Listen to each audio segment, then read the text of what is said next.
Hello, welcome back to my channel. আজকে আমি আপনাদের চাউমিন রান্না করে দেখাবো। দেখতেই পাচ্ছেন আমার চিকেন চাউমিনটা কত ইয়াম্মি হয়েছে। সিম্পল কিছু ইনগ্রিডিয়েন্টসে বানিয়ে ফেলতে পারবেন রেস্টুরেন্টের মতোই টেস্টি চাউমিন।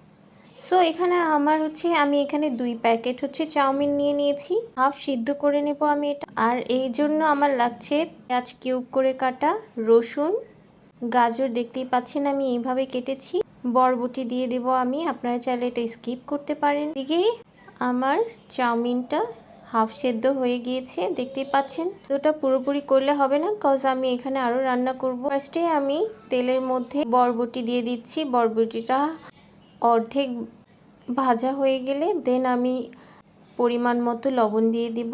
একটু টাইম নিয়ে আস্তে আস্তে করে ভাজতে হবে। দেন আমি এখানে 4টা ডিম নিয়ে নিচ্ছি। ডিমগুলোকে ঝুড়ো করে নেব। এখানে আমি